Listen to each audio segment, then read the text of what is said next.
नमस्कार मित्रांनो, श्रद्धाज किचन मध्ये तुमचं स्वागत आहे। मी तुमच्यासाठी घेऊन आलेली आहे रक्षाबंधन स्पेशल अशी नारळाची बर्फी। तर चला पूर्वी जिभेचे चोचले वडी करायला सुरुवात करूया। मी इथे ना 1 चमचा साजूक तूप घेते।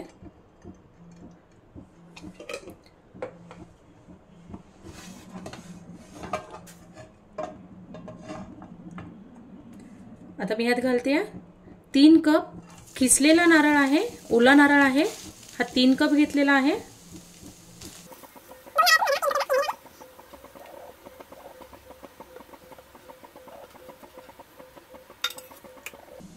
याला आपण आहे ना सरळ 2 ते 3 मिनिटं परतून घेणार आहोत। यातला जो थोडासा ओलावापणा असतो ना तो कमी करण्यासाठी आपल्याला हे मीडियम गॅसवरच करायचं आहे, नाहीतर जळू शकतं। तुम्ही बघू शकता 2 ते 3 मिनिटं याला छान मी परतून घेतलेला आहे आणि यातला ओलावा कमी झालेला आहे। आता मी यात घालते 2 कप साखर घालणार आहे। तुम्हाला जर कमी घालायची असेल तर तुम्ही कमी जास्त करू शकता। त्याचबरोबर घालते आहे अर्धा कप कंडेन्स मिल्क। जर तुमच्याकडे कंडेन्स मिल्क नसेल, ऍक्च्युअली माझ्याकडे होतं म्हणून मी कंडेन्स मिल्क यूज करतेय, जर नसेल तर तुम्ही अर्धी वाटी दूध यूज करा आणि जर सायवालं असेल तर उत्तमच, त्याला आणखी छान टेस्ट येते। आता आपण हे छान मिक्स करून घेऊयात।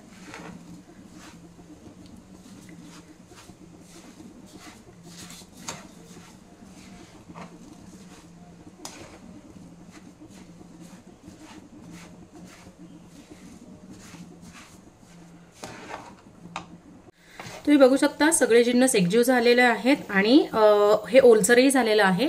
आता इथून पुढे आपल्याला मीडियम गॅसवर हे कंटिन्युअस 15 ते 20 मिनिटं आपल्याला छान परतून घ्यायचं आहे।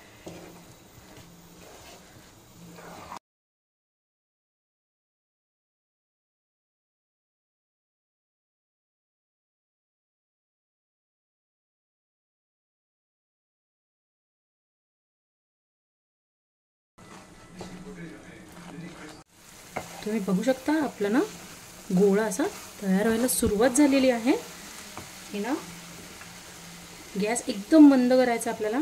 इथे थोडंसं मिश्रण घेऊयात आणि याला थंड करून मी तुम्हाला दाखवते की आपल्याला कसं चेक करायची की आपली वडी रेडी आहे की नाही। हे जे मिश्रण आपण थंड व्हायला ठेवलं होतं ना ते थंड झालंय आणि तुम्ही बघू शकता त्याची छान अशी गोळी तयार होतीये, म्हणजे आपलं मिश्रण रेडी आहे। आता आपण गॅस बंद करायचा आहे आणि मी पुढची प्रोसेस दाखवते तुम्हाला। इथे मी एक प्लेट घेतली आणि त्यामध्ये ना बटर पेपर ठेवला आहे आणि त्याच्यावर ना थोडेसे ड्रायफ्रूट गार्निशिंगसाठी ठेवलेत। आता जे आपलं मिश्रण तयार आहे ते आपण फटाफट यात घालायचं आहे।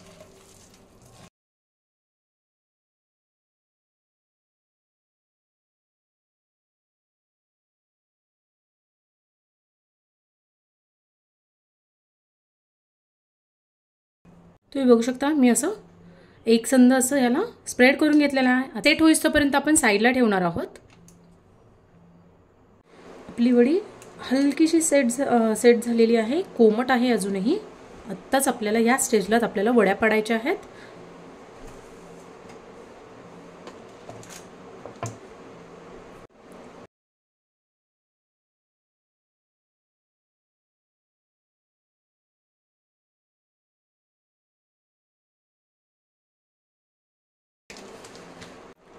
करून घेऊयात।